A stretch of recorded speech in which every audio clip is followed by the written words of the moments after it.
Now, Apple is a large organization with more than 100,000 employees worldwide, and it would certainly be understandable if Tim focused all of his attention on the company and its operations. But instead, he has used his position also to speak out about issues related to privacy and to address the ethical and societal implications of the technology revolution that he is helping to lead. Tim is also known as a strong advocate for environmental issues, broader educational access, racial equity, and for the rights of the LGBTQ community. He has been vocal in his belief that corporations should do their part to make the world a better place. In May, Tim was once again named to Fortune's annual list of the world's 50 greatest leaders.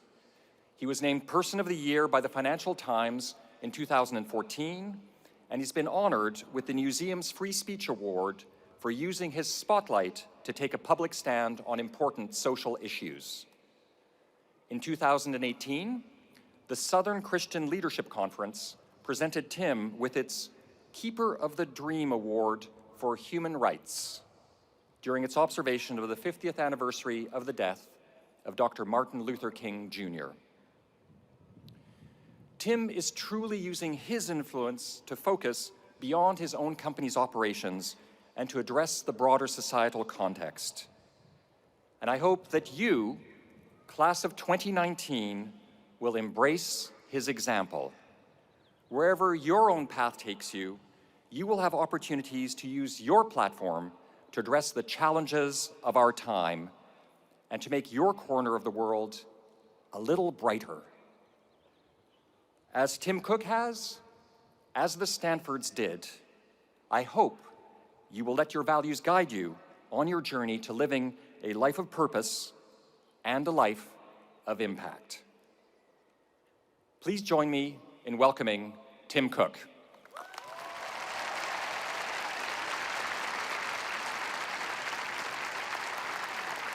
Thank you, thank you. Good morning, class of 2019. Thank you, President Tessier-Levine, for that very generous introduction. I'll do my best to earn it. Before I begin, I want to recognize everyone whose hard work made this celebration possible, including the groundskeepers, ushers, volunteers, and crew. Thank you.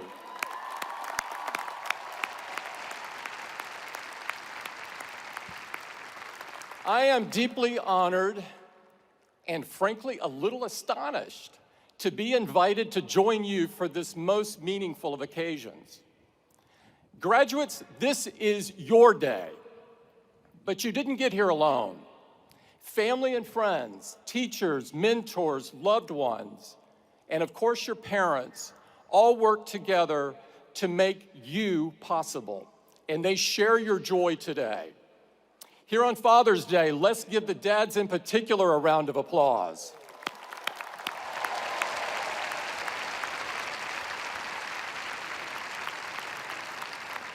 Stanford is near to my heart, not least because I live just a mile and a half from here. Of course, if my accent hasn't given it away, for the first part of my life, I had to admire this place from a distance.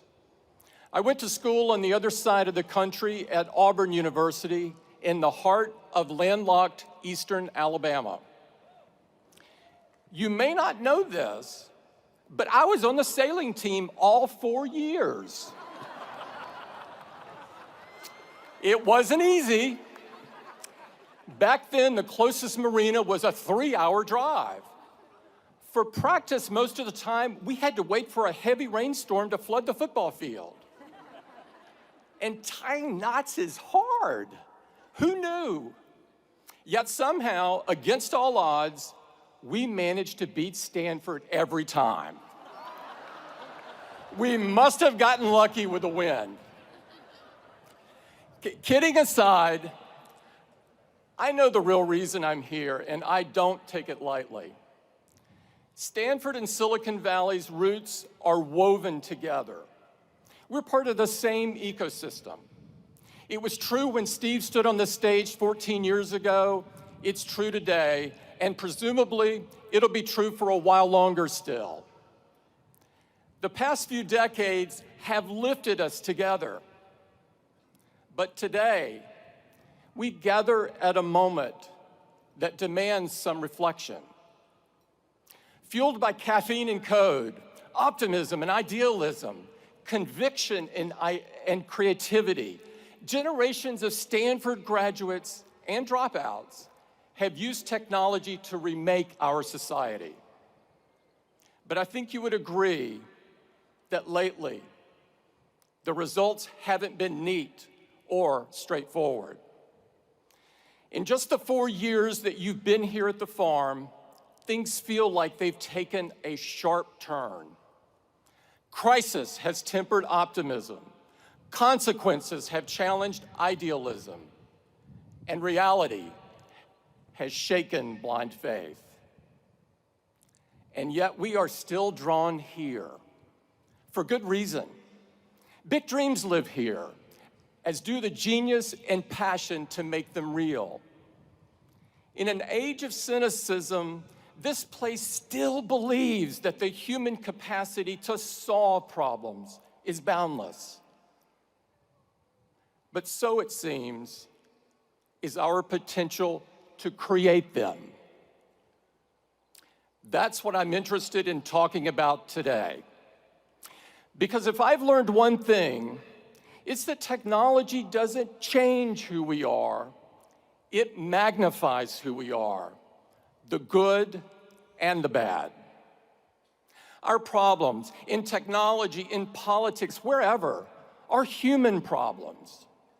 From the Garden of Eden to today, it's our humanity that got us into this mess, and it's our humanity that's going to have to get us out.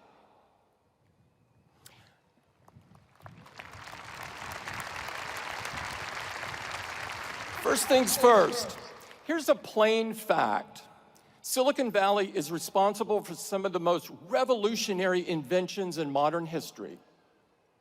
From the first oscillator built in the Hewlett-Packard garage, to the iPhones that I know you're holding in your hands.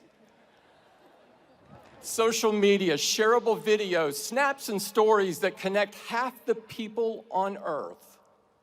They all trace their roots to Stanford's backyard. But lately, it seems, this industry is becoming better known for a less noble innovation. The belief that you can claim credit without accepting responsibility. We see it every day now, with every data breach, every privacy violation, every blind eye turned to hate speech.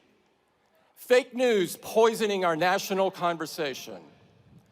The false miracles in exchange for a single drop of your blood.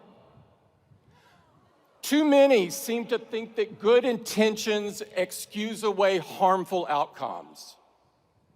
But whether you like it or not, what you build and what you create define who you are.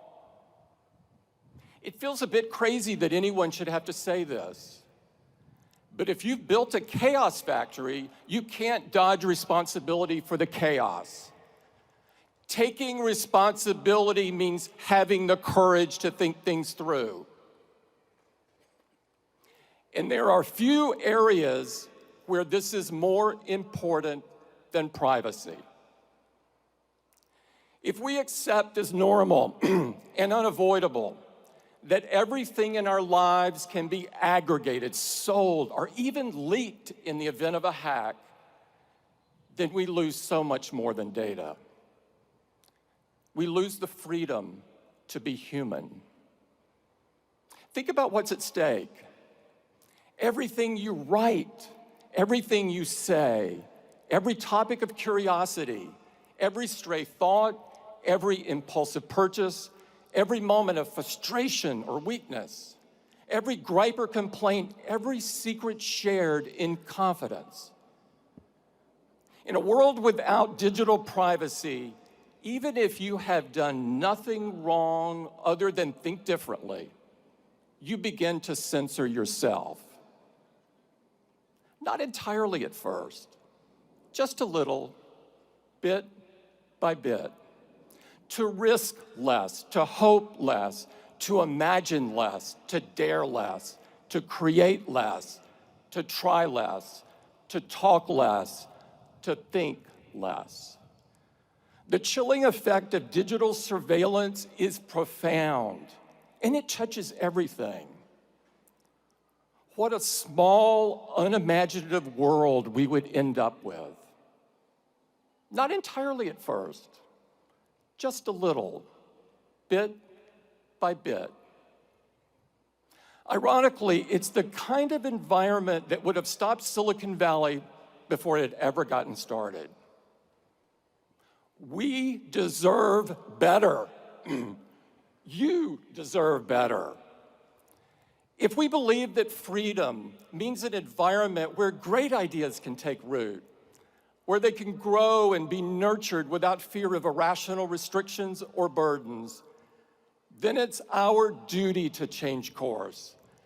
Because your generation ought to have the same freedom to shape the future as the generation that came before. Graduates, at the very least, learn from these mistakes. If you want to take credit, first, learn to take responsibility.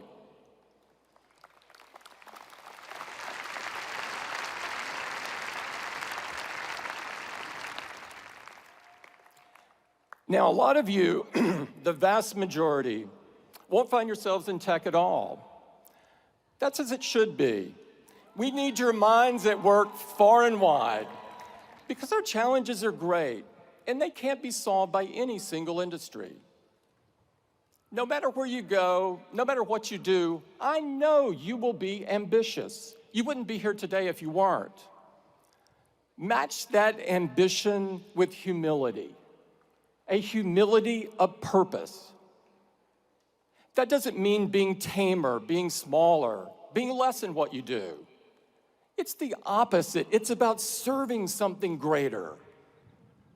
The author Madeleine L'Engle wrote, "Humility is throwing oneself away in complete concentration on something or someone else." In other words, whatever you do with your life, be a builder. You don't have to start from scratch to build something monumental. And conversely, the best founders, the ones whose creations last and whose reputations grow rather than shrink with passing time, they spend most of their time building piece by piece. Builders are comfortable in the belief that their life's work will one day be bigger than them, bigger than any one person. They're mindful that its effects will span generations. That's not an accident. In a way, it's the whole point.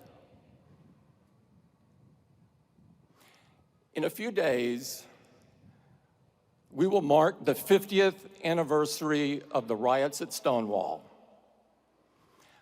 When the patrons of the Stonewall Inn showed up that night, people of all races, gay and transgender, young and old, they had no idea what history had in store for them. It would have seemed foolish to dream it. When the door was busted open by police, it was not the knock of opportunity or the call of destiny. It was just another instance of the world telling them that they ought to feel worthless for being different. But the group gathered there felt something strengthen in them, a conviction that they deserved something better than the shadows and better than oblivion.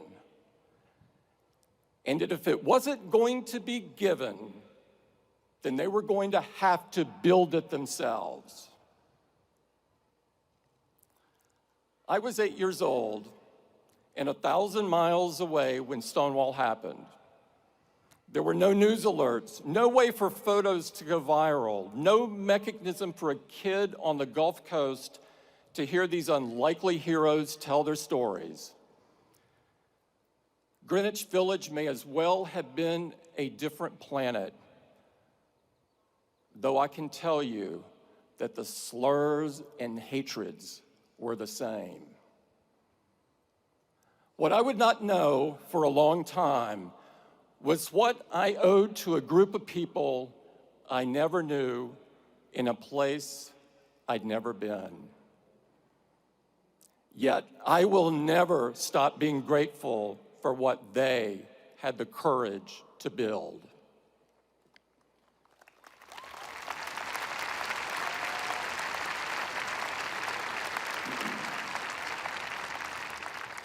Graduates, being a builder is about believing that you cannot possibly be the greatest cause on this earth because you aren't built to last. It's about making peace with the fact that you won't be here for the end of the story. That brings me to my last bit of advice. 14 years ago, Steve stood on this stage and told your predecessors, your time is limited, so don't waste it living someone else's life. Here's my corollary. Your mentors may leave you prepared, but they can't leave you ready. When Steve got sick, I had hardwired my thinking to the belief that he would get better.